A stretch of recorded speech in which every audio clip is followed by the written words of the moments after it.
Good morning to all students. हम लोग chapter number 4 रासायनिक आबंध के बारे में पढ़ रहे थे।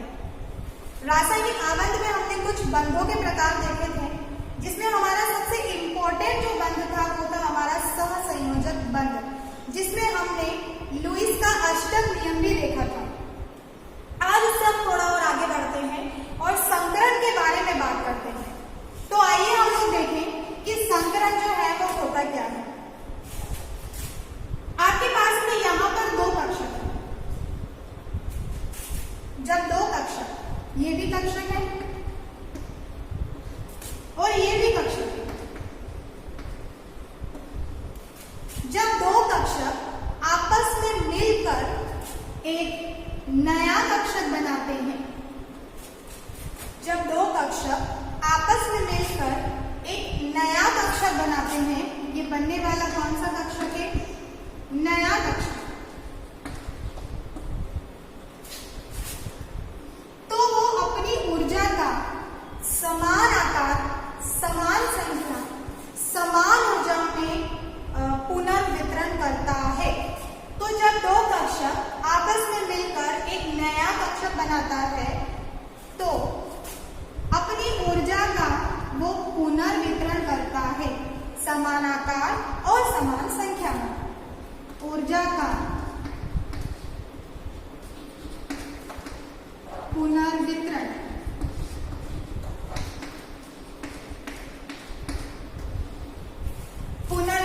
करता है समान संख्या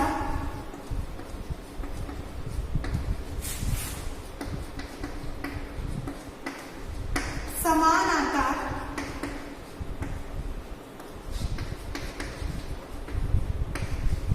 समान ऊर्जा।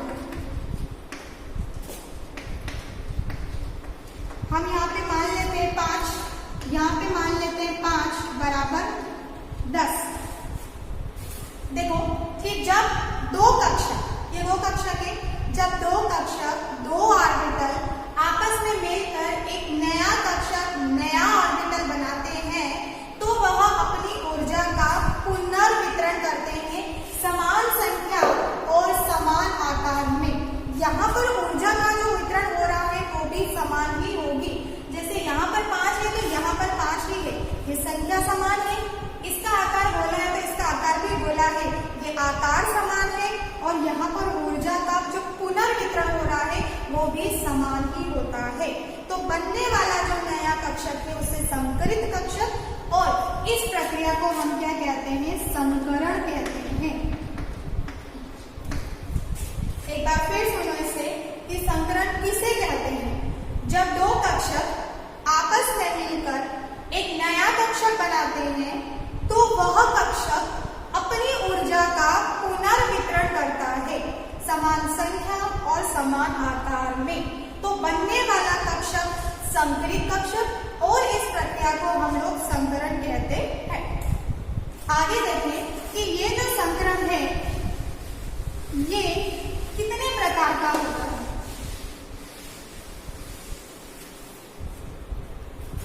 संकरण के जो प्रकार है उसमें पहला है sp संकरण, दूसरा है sp2 संकरण, तीसरा है sp3 संकरण, चौथा है sp3d संकरण, पांचवा है sp3d2 संकरण और छठा है sp3d3 संकरण। तो संकरण कितने प्रकार के हो गए हैं? sp संकरण, sp2 संकरण, sp3 संकरण, sp3d संकरण, sp3d2 संकरण और sp3d3 संकरण, जिसमें सबसे ज्यादा इंपॉर्टेंट जो है वो sp2,3d, ये सबसे ज्यादा इंपॉर्टेंट होते हैं। तो आइए हम देखते हैं कि हम इन संकरण को कैसे निकालते हैं। सबसे पहले बात करेंगे हम लोग sp संकरण की।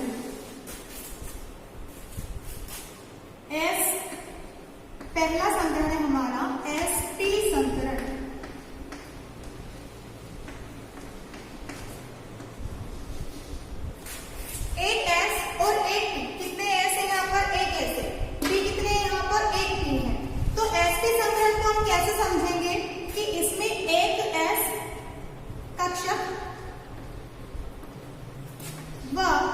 एक पी कक्षक होता है। क्या होता है इसमें? एक एस कक्षक होगा और एक क्या होगा इसके अंदर? पी कक्षक होगा। तो बनने वाला जो कक्षक है वो कौन सा कहलाएगा? एस पी, और संकरण कौन सा कहलाएगा? एस पी संकरण कहलाता है। तो जब एक एस कक्षक दूसरे एक पी कक्षक से मिलकर एस पी संकरित कक्षक बनाता है तो इसे होने वाले संकरण को हम लोग एस पी संकरण कहते हैं। हमने जो लिखा है वही जो हम लोगों ने समझा है वही हमको लिखना होता है। तो जब एक एस कक्षक व एक पी कक्षक आपस में मिलकर एस पी संकरित कक्षक बनाते हैं तो इस संकरण को, बनने वाले संकरण को हम लोग एस पी संकरण कहते हैं। हम इसे उदाहरण के माध्यम से समझते हैं। यहाँ पर मैं उदाहरण ले लेती हूँ। यहाँ पर ऊर्जा जो होगी वो समान होगी। आप लोगों को याद रखने एक बात ये है, स्पेशल नोट ये है कि यहाँ पर संकरण चाहे कोई सा भी हो उसमें ऊर्जा का समान वितरण भी होगा। आगे देखो, हम यहाँ पे उदाहरण ले लेते हैं BeCl2 बेरियम क्लोराइड। हम यहाँ पे उदाहरण ले लेते हैं जिसमें हम लोग बेरियम का जो परमाणु क्रमांक होता है वो 4 होता है। अगर इलेक्ट्रॉनिक विन्यास निकालना पड़ेगा हमको तो 1s2 और 2s2 लिखेगा, है ना? 1s2 और 2s2। संकरण को निकालने के लिए इसमें दो प्रकार की अवस्था होती है। एक होती है मूल अवस्था। मूल अवस्था मतलब जो जैसा दिया है उसको वैसा लिखेंगे हम लोग। और एक होती है उत्तेजित अवस्था। तो दोनों अवस्थाओं को देख लेते हैं। सबसे पहले 4Be की मूल अवस्था को देखते हैं।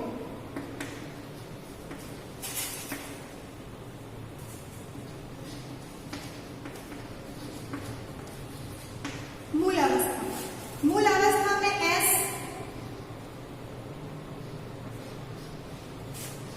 और P।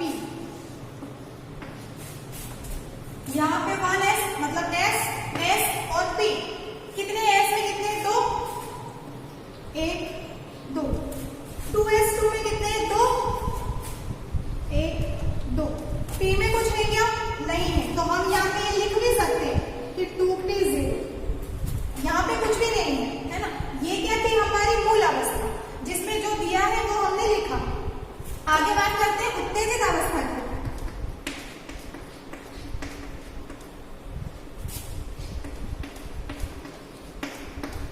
उत्तेजित अवस्था की अगर हम बात करें तो उत्तेजित अवस्था में देखो 1, 2, 3, है ना? अब ये हमारा एक 1s2, ये था हमारा 2s2, है ना? तो यहाँ से क्या होगा? एक इलेक्ट्रॉन जो है वो उत्तेजित होकर यहाँ आ जाएगा। उत्तेजित अवस्था का मतलब क्या होगा? यहाँ से इलेक्ट्रॉन जो है वो उछलकर दूसरे कक्षक में चला जाएगा। तो यहाँ से ये वाला इलेक्ट्रॉन उठ के यहाँ आ जाएगा। तो P में आ जाएगा। ये किस में जाएगा? P में जाएगा। उत्तेजित होकर P में गया है। तो यहाँ पर कितना है? एक इलेक्ट्रॉन, मतलब ये एक S एक P में गया है। तो P में एक इलेक्ट्रॉन गया है तो P1 S1 P1, मतलब ये कौन सा संकरण हो गया? हमारा SP संकरण। एक बार फिर से समझो कि संकरण को निकालने के लिए सबसे पहले कौन सा संकरण के बारे में बात कर रहे हैं? हम लोग SP संकरण के बारे में बात कर रहे हैं, जिसमें एक S और एक P होता है। एक S कक्षक और एक P कक्षक आपस में मिलकर SP संकरित कक्षक बनाते हैं और बनने वाला संकरण जो है वो SP संकरण बनता है। इसके लिए हम लोगों ने सबसे पहले क्या किया कि बेरियम का इलेक्ट्रॉनिक विन्यास निकाला। परमाणु क्रमांक होता है इसका 4। इलेक्ट्रॉनिक विन्यास निकालेंगे तो 1s2 2s2, कुछ है नहीं तो हमने 0 लगा दिया P में। अगर नहीं भी लिखेंगे तो भी कोई दिक्कत नहीं है।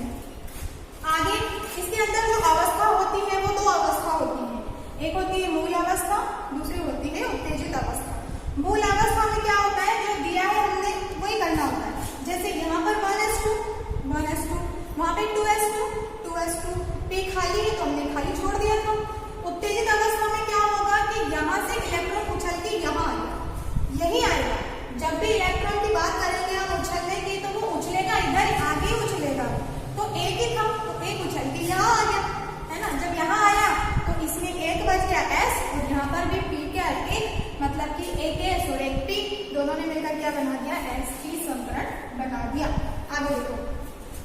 इसके आगे हम लोग इसकी आकृति की बात करें तो इसकी आकृति जो है वो होती है रेखीय। इसकी आकृति कैसी होती है? रेखीय होती है। इसमें कोण कितने डिग्री का बनता है? 180 डिग्री का बनता है, क्योंकि रेखीय आकृति ऐसे होती है, ऐसे। तो इसमें कोण कैसा बनेगा? 180 डिग्री का बनेगा। इसके अलावा इसमें अतिव्यापन होगा। अतिव्यापन हम लोगों ने पिछले वीडियो में देखा है, ओवरलैपिंग, मतलब कि एक कक्षक दूसरे कक्षक में समाहित हो जाता है, मिक्स हो जाता है, कुछ ऐसे। इसको कहते हैं हम लोग ओवरलैपिंग, मतलब कि अतिव्यापन। अतिव्यापन से इसमें यौगिक बनेगा। उसके अलावा अगर हम इसमें बंध के बारे में बात करें तो इसमें जो बंध बनेगा वो सिग्मा बंध बनेगा। बंध कौन सा बनेगा? इसमें सिग्मा बंध बनता है। मतलब कि एक बंध के लिए हम लोग सिग्मा लिखते हैं और द्विबंध के लिए हम लोग पाई लिखते हैं। तो यहाँ पर जो बंध बन रहा है BeCl2 के बीच में वो सिग्मा बंध बन रहा है। अब हम इसकी संरचना के बारे में बात कर ले तो इसकी संरचना कैसे होगी? एक S है और एक P है। जैसे यहाँ पर है BeCl कितने हैं? 2, तो एक Cl और यहाँ पर भी एक Cl, 2 Cl और बीच में क्या है? B है। ठीक है, Cl कितने हैं? 2 है। तो सबसे पहले S और P को देख लेते हैं। S को हमेशा हम लोग ऐसे गोलाकार दर्शाएंगे और P को हमेशा हम लोग ऐसे डंबलाकार दर्शाएंगे। ये डंबल की आकृति होती है। तो यहाँ पर ये है S, ये है P। S और P मिलकर बनाएंगे क्या? ओवरलैपिंग होगी, मतलब अतिव्यापन होगा। तो अतिव्यापन ऐसे, ये जो बंध बना है ये सिग्मा बंध और ये जो कोण है वो 180 डिग्री।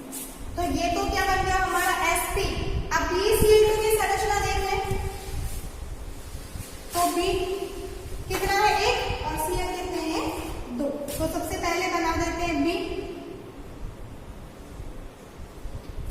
ये तो बन गया हमारा B, क्योंकि B एक ही Cl, मतलब कि कितने Cl है? 2 Cl है। 1 और 2, ये ओवरलैपिंग हो गई, ये अतिव्यापन हो गया। यहाँ पे ये हो गया हमारा BE, ये हो गया Cl, ये हो गया Cl। बनने वाला जो बंध है वो बन गया हमारा सिग्मा। तो ये क्या होगी? हमारी संरचना होगी। BeCl2 हमने इसका उदाहरण ले लिया। दूसरा संकरण देखें, sp2 संकरण।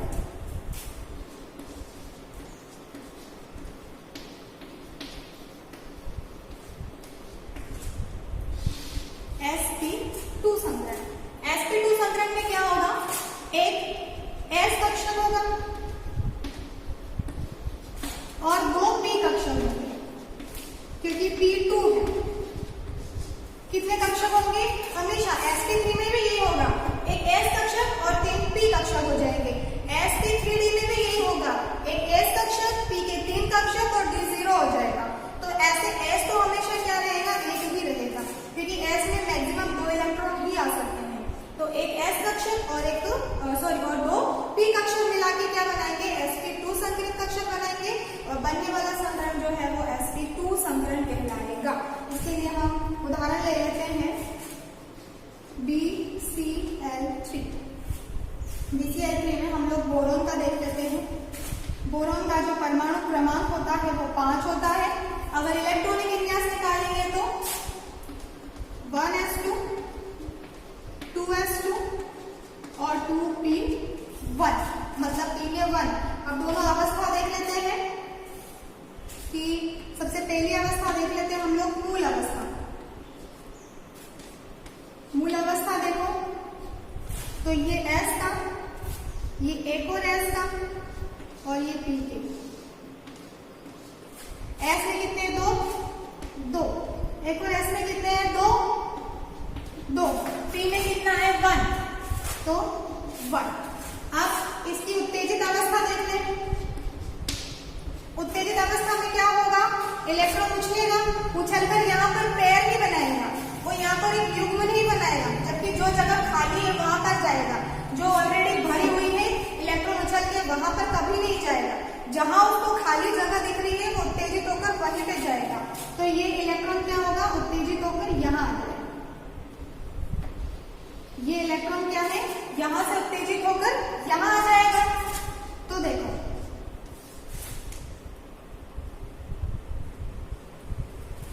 ये S, ये भी S और ये P।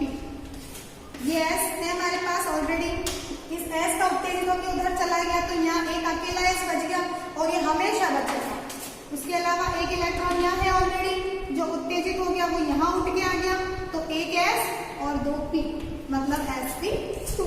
तो ये कौन सा संकरण हो गया हमारा, sp2 संकरण हो गया। जब भी हमें संकरण निकालना हो, एक संकरण को निकालने की ट्रिक मैं आपको बताऊंगी, लेकिन सबसे पहले हम लोग इसके प्रकारों को समझ लें। तो जब भी हम प्रकार में अगर संकरण निकाल रहे हैं तो हमें उसका इलेक्ट्रॉनिक विन्यास जिसका निकालना, उसका इलेक्ट्रॉनिक विन्यास, उसकी मूल अवस्था में एक इलेक्ट्रॉन S से उछल के और दूसरे कक्षक में जाएगा और हमेशा S जो है वो अकेला ही रहेगा, क्योंकि उछलेगा तो यहीं से। जब उछल के यहाँ आ गया तो 2 हो गए, तो एक S और 2 P, मतलब sp2 संकरण। आगे देख लेते हैं इसकी आकृति।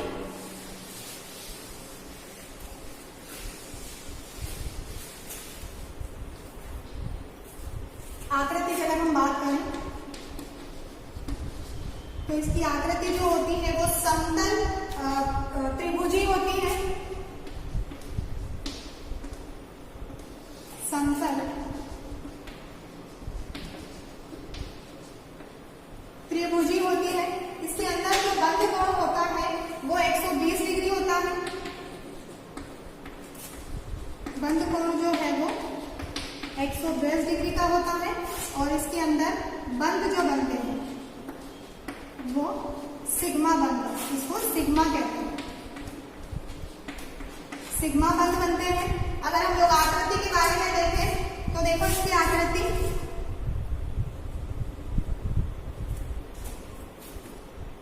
SbCl3। क्लोरीन कितने हैं, क्लोरीन हमारे पास 3 क्लोरीन है। तो यहाँ पर अगर हम बात करें तो ये तो हो गया हमारा बोरोन। क्लोरीन कितने हैं, 3 क्लोरीन है। तो जब 3 क्लोरीन होंगे तो एक ये क्लोरीन, दूसरा ये क्लोरीन और तीसरा ये क्लोरीन, मतलब ये कितने क्लोरीन हो गए हमारे, 3 क्लोरीन और बीच में क्या हो गया हमारा B हो गया।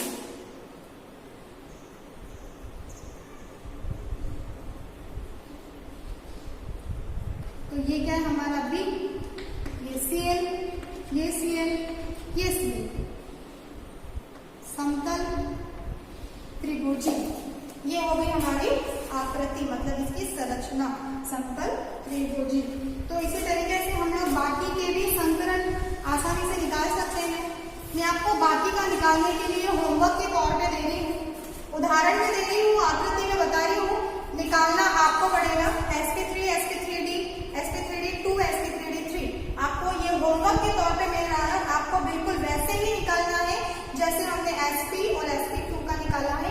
एक बार कोशिश कीजिए, अगर नहीं आता है तो फिर मैं तो वहीं से। चलो sp3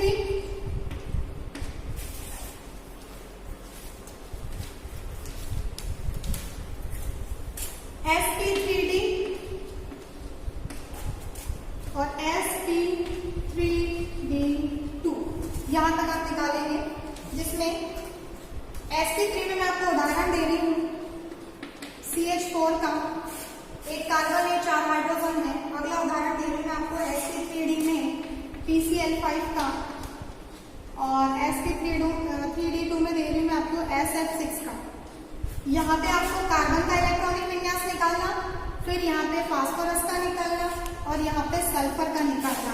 कार्बन का इलेक्ट्रॉनिक विन्यास होगा 6, फास्फोरस का होगा 15 और सल्फर का होगा 16। ठीक है, तो आप परमाणु क्रमांक तो मैंने दे दिए, इलेक्ट्रॉनिक विन्यास निकालना, मूल अवस्था और उत्तेजित अवस्था। उसके अलावा मैं आपको आकृति बता देती हूँ। CH4 की जो आकृति होगी वो है त्रिकोणीय द्विपिरामिडी। त्रिकोणीय द्विपिरामिडी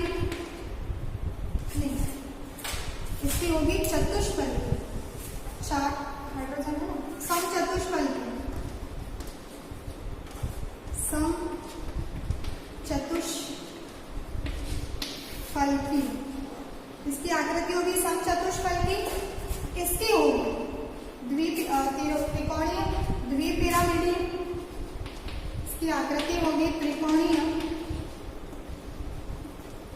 द्विपिरामिड।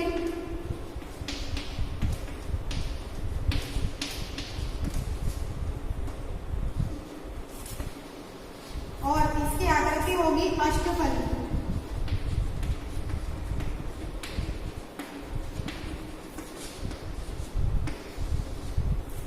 तो आपको इन तीनों के जो है मुझे संकरण निकाल के बताने हैं। संकरण तो मैंने आपको दे दिए हैं, लेकिन एग्जाम में आपसे ऐसा पूछा जाएगा कि PCL 5 में कौन सा संकरण है, SF6 में कौन सा संकरण है, इसकी आकृति क्या है ना। तो आपको करना कैसे है, वैसे जो हमने दो किया है, इलेक्ट्रॉनिक विन्यास निकाल लेना, ठीक है। फिर हम लोग इसमें मूल अवस्था और उत्तेजित अवस्था निकाल देंगे, इलेक्ट्रॉन उछल के दूसरे कक्षक में चला जाएगा और इसकी आकृति बना देना। ये चतुष्फल की है तो 4 बार बनेगा, ऐसे ऐसे ऐसे त्रिकोणीय द्विपिरामिडी है, और ये है अष्टफल की, मतलब इसमें 8 चीजें होगी।